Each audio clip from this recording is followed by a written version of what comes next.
皆さんこんにちは。今回は秋になると美しい紅葉で多くの人を魅了する長谷丹生神社の大銀杏をご覧ください。毎年この場所をドローンで撮影させていただいているのですが、一年を通してこの銀杏はどんな表情を見せてくれるのだろう。そんな思いから冬の撮影に続き、今回は春の姿を撮影してきました。境内を包み込むように広がるみずみずしい若葉、やわらかな春の日差しを浴びて、銀杏の葉がキラキラと輝いています。周囲の田んぼではちょうど田おこしの季節、静かな里山の風景の中で新しい命の息吹を感じるような穏やかな時間が流れていました。秋の黄金色とはまた違う春だけのみずみずしい美しさ、一年を巡る銀杏の物語をぜひ最後までご覧ください。 Hello everyone. Today I'd like to share with you the great ginkgo tree of Hase-niu Shrine, a place that captivates many visitors each autumn with its stunning golden leaves.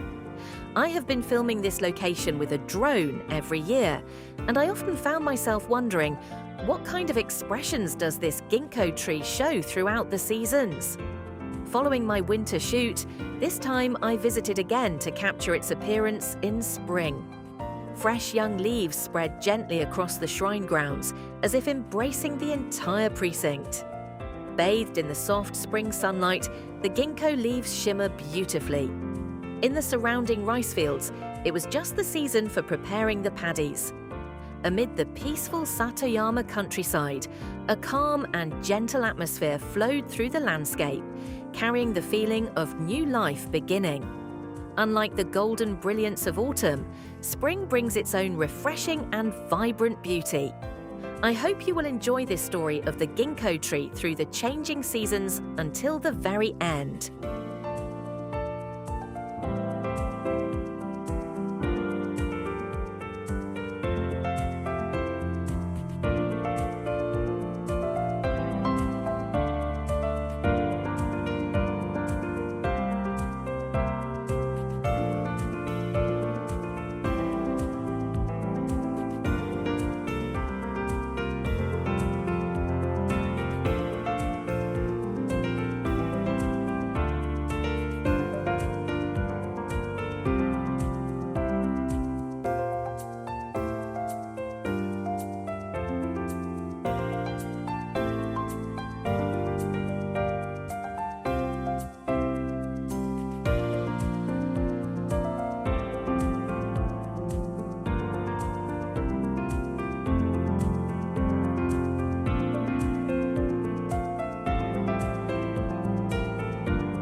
最後までご覧いただきありがとうございます。